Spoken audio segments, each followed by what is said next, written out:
What is up, split screen Nation? Today we're going to be talking about the PlayStation Showcase 2021 that happened was it a few days ago. It was about 2 days ago, 3 days ago now. 3 days ago, yeah. So very recently, and we're just going to be talking about the games that we deem important, games that we think are the most interesting from that showcase.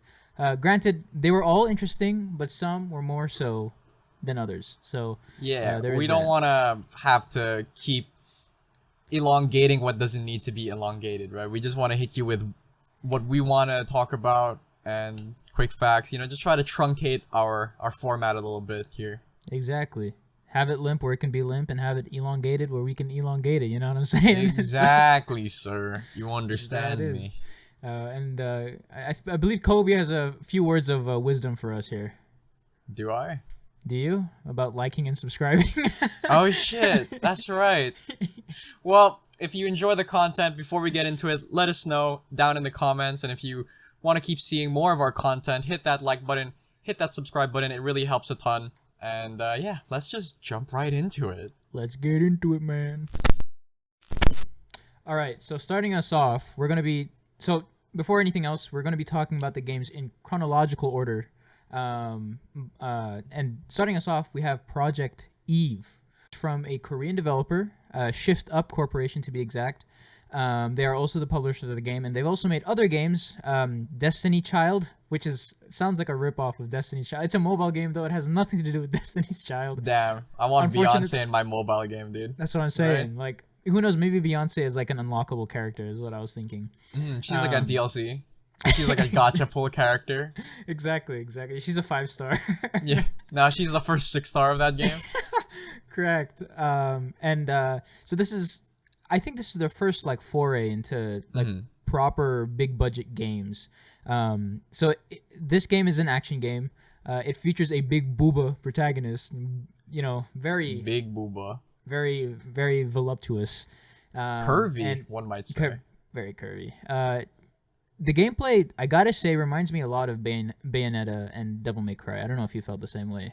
Yeah, I also, just in terms of the design and, like, movement, it reminded me of Bayonetta, and DMC was a really good shout, I think, DMC, but it also kind of reminded me of, like, Nier in terms of, like, the atmosphere. Yes. And, like, the scale of some of the monsters, like, the initial monster you see in the trailer footage. It's massive, right? So you're probably thinking you're gonna have to fight that, maybe, right?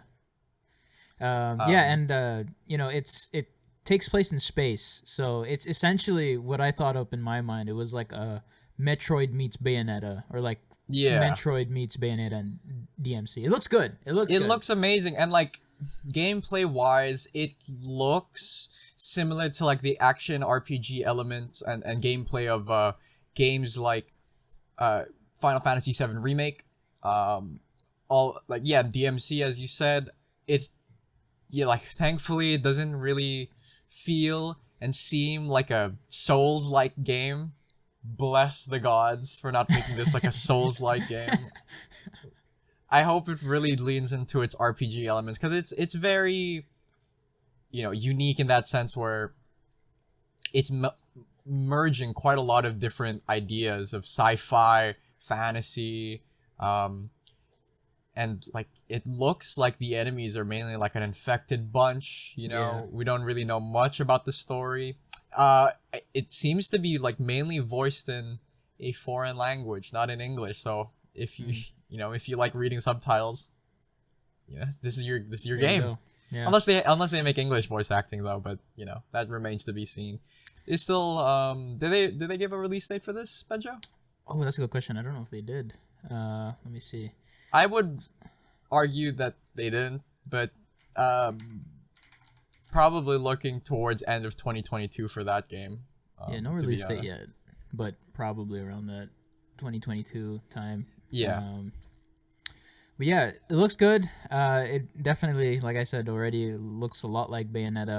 Moving on from Project Eve, we have another game with another female protagonist, and that is Forspoken. The developer is Luminous Productions, and the publisher is Square Enix. Huh, so exactly. It's gonna have a 3-year delay or something. Something like that. Exactly. It is a fantasy action RPG. You know, and as such, it has the basic tropes of, you know, dragons, dragonids, knights, and of course that big, bad, powerful boss. You know how it is. And interestingly enough, I don't think I've seen many of this type of game yet, and that is like Yeah. isekai. You know, it's like an isekai type of game where, well, I mean, for those who don't know, isekais are essentially just like you're from this world and you get plopped into a different world and you follow your journey through this different world. Like you're a fish out of water type of story. And yeah, so I can't necessarily recall any big budget game that follows this narrative where it's like, well, you came, because in the trailer itself, it shows the main protagonist living in like the real world, like our world or something similar to it. And then just a portal opens up and boom, she's all of a sudden in this fantasy like world, and she has to deal with it. And it really shows the contrast, because in the initial scenes when she's transported, she's still in her like regular everyday like human clothes, like before she gets dressed up in her fantasy armor and shit. She's like in like a plaid shirt or whatever, you know, like she's kind of like hipster. What's up, bro? Yeah, coffee. That's for me. Yeah, and it definitely has like the basic tropes of an isekai anime, in that the protagonist is straight up just getting bullied before she got transferred into the new world, and then when she gets transferred to the new world, she's this big hotshot. She gets a bunch of powers, and I'm all for it. I think it looks really good because listen, there's a witty narrator that comes in as well. He sounds like Vision for some reason in my head. Paul Bettany actually voiced the wrist of this girl. So yeah, that's where like the narrator comes from. At least they hinted towards it. Is like, you know, there's this person talking in the trailer, and like she's like, "Who's saying that? I wonder where that's coming from." And dude, the world is beautiful. It's so beautiful. It's vast. It's expansive. There's lush like vegetation and fauna and flora all over the place. It's crazy, dude. It looks so good. Fuck. Actually nuts. Like the environments that they built, like designing the world, and like especially that mountain area that they showed. And being like this connects to the next point about high mobility. It seems like traversing these huge vast areas is going to be quite fun and fast, considering all the different ways of movement that they showed. Like there's parkour, there's swinging off of branches and shit. It's pretty impressive, the scale of it and how it manages to look. Yeah, and you know, with that high mobility in mind, I feel like this would take very good advantage of the SSD in the PS5. And you know, of course, not just the SSD, of course, all the other hardware aspects of the PS5, but I think that this game would just take extreme advantage of the PS5 and what it has to offer. It'll be really good. It'll be a really good idea of what the PS5 can do. And as such, you know, they're also the skills that are in the game are very flashy. There's a lot of particles, something reminiscent of like a Final Fantasy 15 kind of. The combat, very reminiscent of a Final Fantasy title, like a new gen Final Fantasy title, and their magic. Like the magic is your main source of combat in this game, and wielding different elements. So there's a shot of her exploding some water from like nowhere, like grounding of water, and like it just looks so clean. And something me and my brother both noted was this one skill that she had where she was like basically controlling rocks, but because she's from like this new world, or like our world, she understands like guns and just modern weaponry. So she molded her magic to kind of simulate a Gatling gun, right? Because she had like rocks floating around her arm, and then she kind of shot it, propelling the rocks as if it was bullets. So I think that's such a good tie-in to just her character. And if her magic is controlled by her thoughts, or like how she perceives her magic to, like she can command it, I think that would be so cool. It blew me away, to be honest. That's really good. So I'm hoping, big things. I'm expecting big things from it, to be honest. It looks like it's running on Unreal Engine 5. I don't know if it is, but it really does look like it's running on Unreal Engine 5. It looks like the demo / the Unreal trailer that they showed off, I think, earlier last year. Yeah. So, but yeah, Forspoken shaping up to be a really good looking game at the very least. Look forward for that spring 2022. They didn't give an exact date, but spring 2022 is not that far off. relatively It's not. speaking. No, So it's not. Yeah. Moving on from Forspoken, we do have a bit of a doozy with this one. And when I mean doozy, I mean it's gonna be a big one, boys. We're talking about Gran Turismo 7. You know what I'm saying? ooh, Let's go. ooh. Mr. Worldwide. And Gran Turismo 7 is the developer is I don't know, is it Polyphony? Polyphony Digital. Polyphony Digital, publisher of course Sony Interactive Entertainment.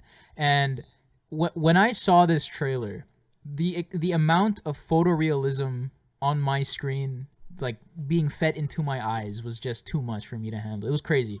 It looked really good, and not just that, the content looks crazy. Yes.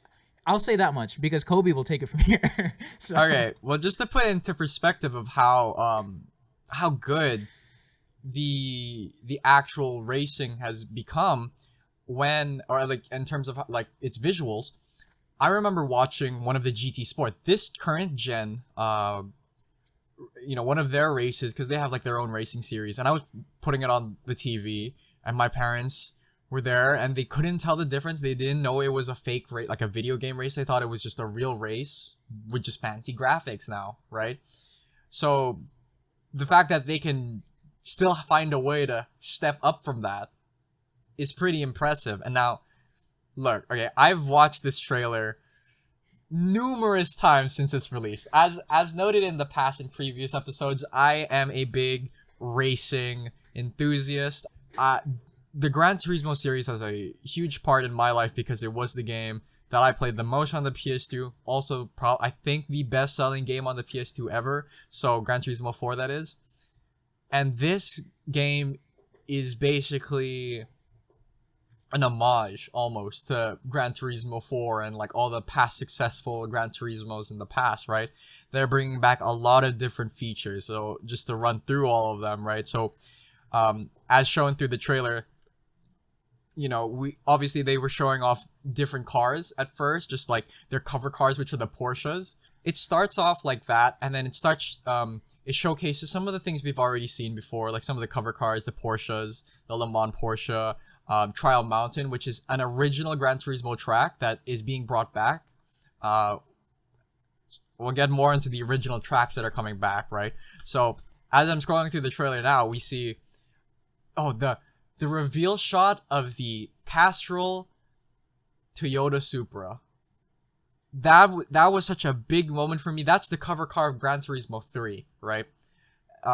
And oh man, it gave me such visceral flashbacks of like good old days when I was a child playing that game, because the way they mimicked the opening shot of the engine, like the pistons going through the engine, is almost the exact same as the initial shot from Gran Turismo 3, its opening cutscene, right? And I thought it was really cool, like, to really wrap this whole trailer in a bow of old meets new. They had a organ rendition of the theme song from Gran Turismo 4, Moon Over the Castle, and that's like the dun dun dun. You play it, but in any case, it was already just like, they're feeding you. All these fans of the series are getting this kind of fan service in a way, because it's like, well, we got so starved with GT Sport that we wanted a mainline Gran Turismo game that like fulfilled everything. And look, I don't think this is going to be like the Smash Bros. Ultimate of Gran Turismo. I don't think it's gonna have every track that's ever been in the series. I don't think it's gonna have every car that's been in the series, but I think it's definitely going to be a crowd pleaser so far. Gran Turismo has partnered with all these manufacturing brands and asked them, hey, if you had unlimited money, unlimited resources, and unlimited like technology, how would you design a car?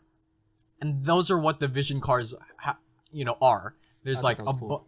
Exactly, and we see a bunch of them in action, obviously in like pre-rendered beauty shots and whatever, but still, they are teasing quite a lot of older cars in this game, like fan favorites, iconic cars to the series, right? So they had the Mercedes-Benz CLK, I believe is, CLR. So that car is very iconic to the series and to the motorsport world in general. And it was in previous Gran Turismos up to a point, and it wasn't in GT Sport, right? And so they continually teased so many of these older cars. Later on, we saw the Pennzoil Nissan GTR Skyline and a Alfa Romeo touring car, which were all very prevalent in Gran Turismo 4. And as we get into the features, though, we get shown the hub menu, which is kind of like inspired in a sense by Gran Turismo 4's hub menu, but this one's like very hyper realistic. It's like set in a town, like it's its own like area. I very much enjoy the level of detail they've gone into like building your hub world and stuff. Something they brought in from GT Sport, which I think is a really good thing, is a livery editor. So that allows a lot of creativity for people to create whatever they want, race in the car that they want, looking exactly how they want. So a livery editor, I think, is completely needed in this game, and they brought it back. It was the first thing they showed of the features. After that, we have Scapes, which is coming back. Scapes has been in the game since, I think, even Gran Turismo 3 or Gran Turismo 4, where you could basically take your car and just put it down in a scenic position, scenic place, and just take a snapshot. And you edit it, and it renders it like amazingly, so it looks realistic. And I think you can put cars that you never thought would ever be in these situations into these different like crazy photographs. And I think that's a big part of the community, being able to create these insane looking photos. Afterwards, we have a shot of High Speed Ring, which is another original Gran Turismo track coming back to the series, which was omitted in GT Sport. Like, it was in the game, I think, since Gran Turismo 1, and the only game it wasn't in was GT Sport, and a lot of people were disappointed by that, angry at the fact that Polyphony left it out. I think because everybody was expecting, this is the first PS4 game, GT Sport, first GT game on PS4. They gotta hit it out of the park, and it came out so underbaked, so little cars, so little tracks, especially compared to Gran Turismo 6 on the PS3, which had the most cars ever in the series. So many tracks. In Gran Turismo 6, you went to the fucking moon, okay? You were on a rover on the moon. And that was a mission that you did. Anyways, off track. They showed some of the older tracks, then they showed off tuning, which is, I think, a really cool reintroduction to the series, being able to tune your car and upgrade it and make it better, essentially. So you can possibly run like a Toyota 86, but you could run it with like better specs, and you can race it against higher, more powerful hypercars and not hypercars, supercars and whatever.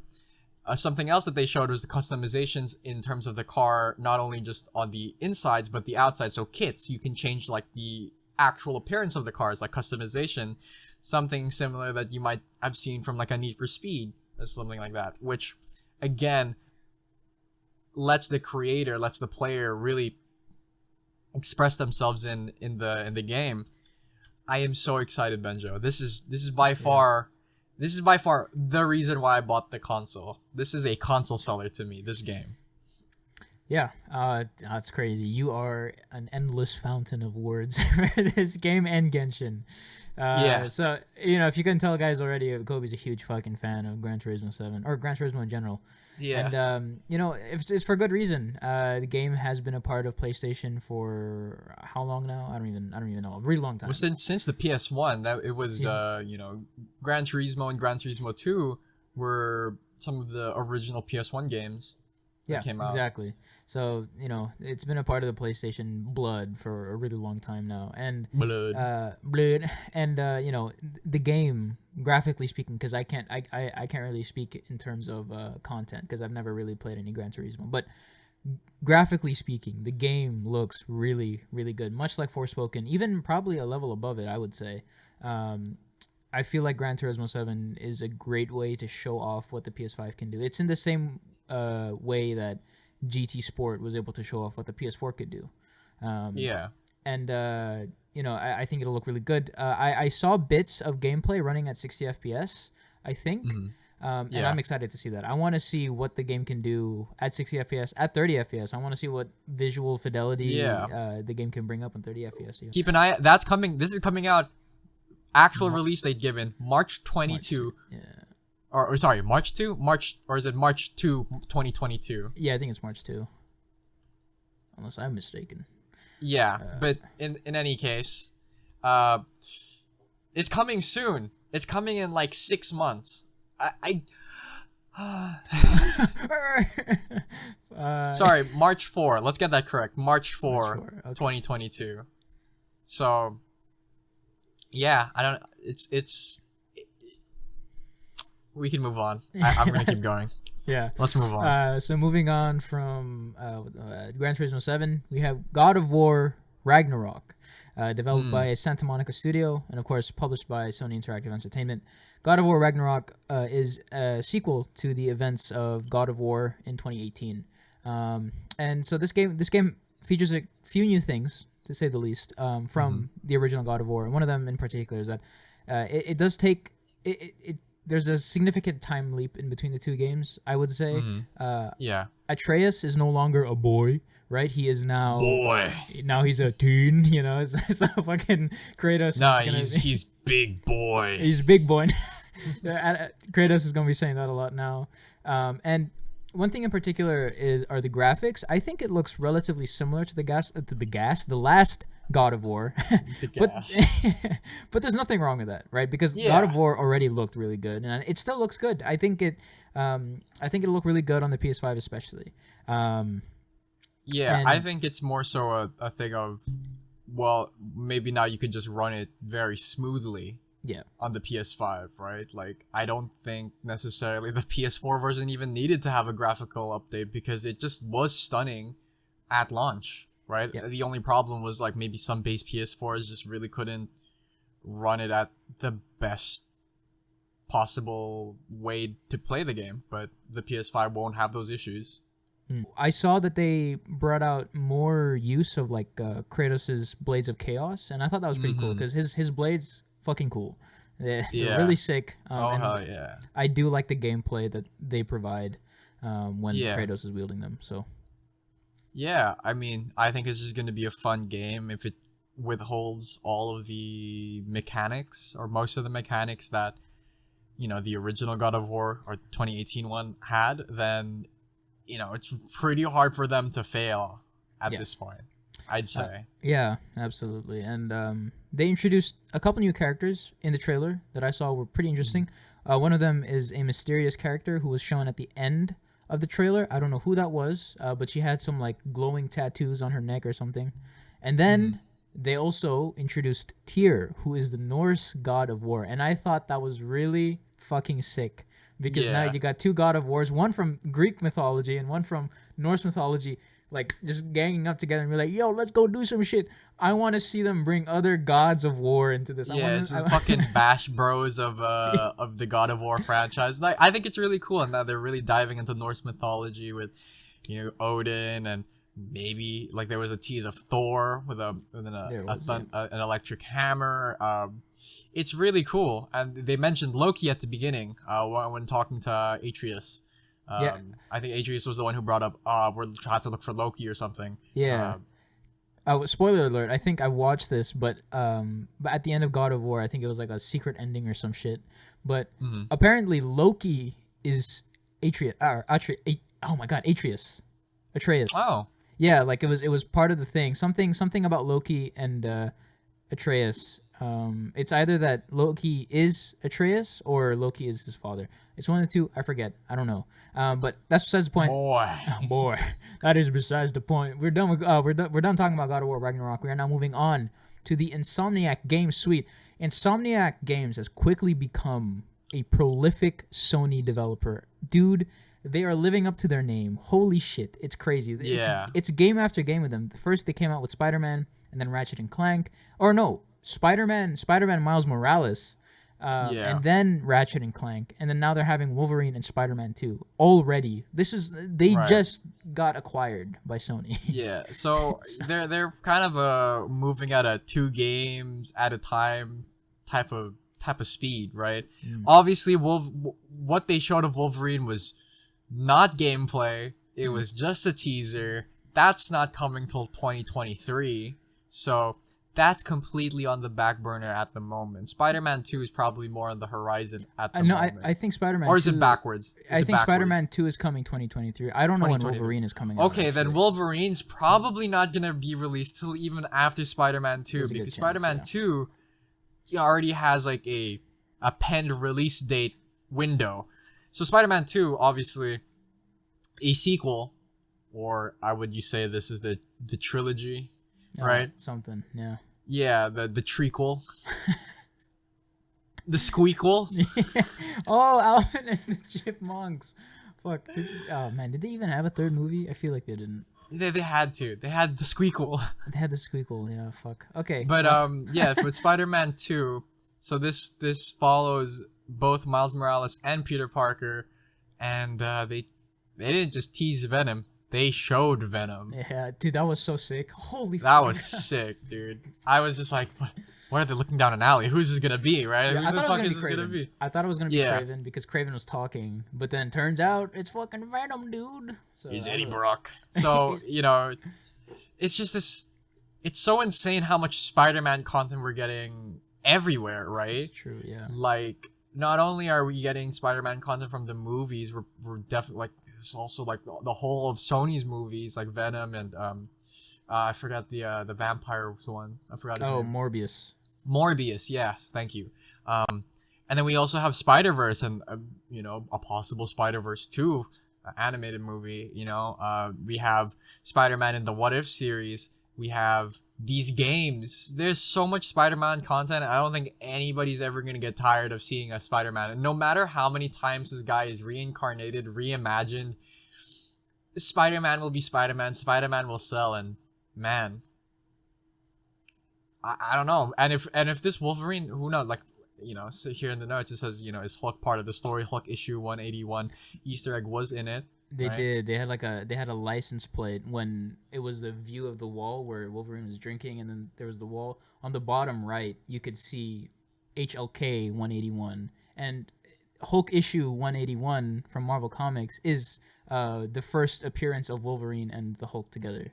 So maybe that's basically all of the games that we have wanted to talk about. We do have a few honorable mentions. We have, of course, Knights of the Old Republic getting a remake, a big one, but something that I am not too interested in. Kobe, I'm not sure if you're that interested in it either.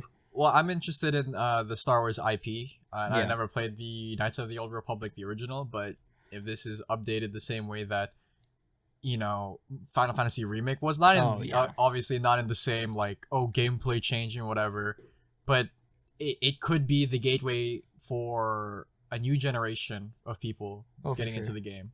For sure. And, as far as I understand, Knights of the Old Republic Remake is actually, it's a timed exclusive for PS5.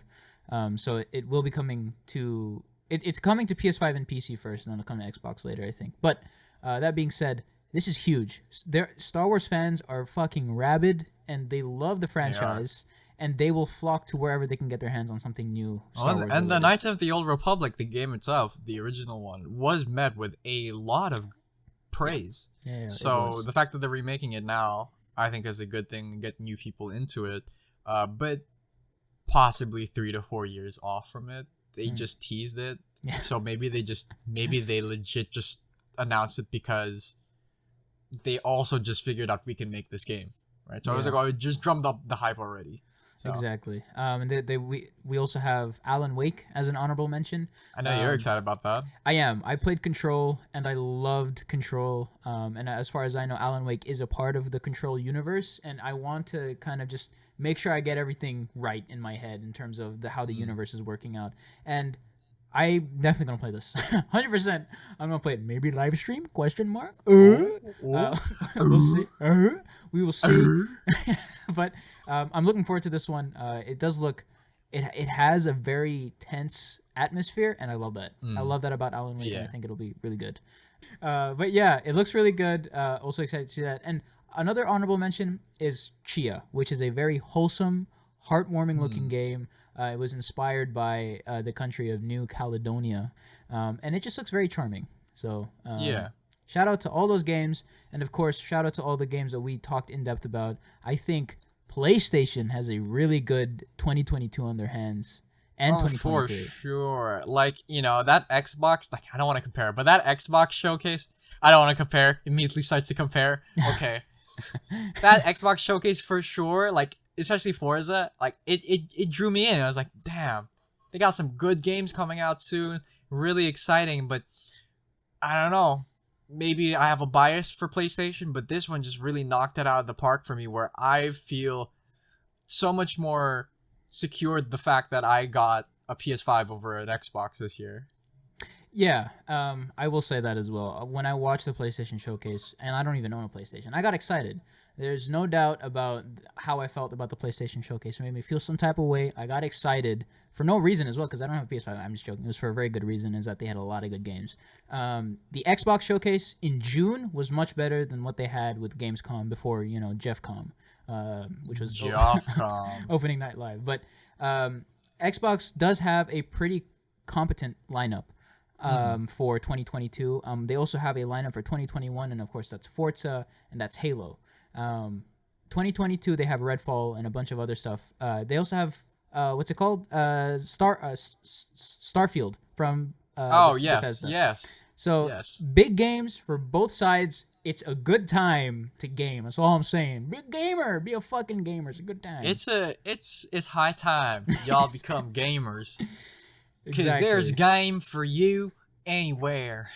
You buy a game over there, you can play it over there. And that's about it. That's gonna wrap it up Yeah. for this Wrap it in episode. a nice bow. Exactly, of Split Screen Weekly. Hope you enjoyed. Please like and subscribe for more If we content get like this. 5 more subscribers by the next video, I will do a dance.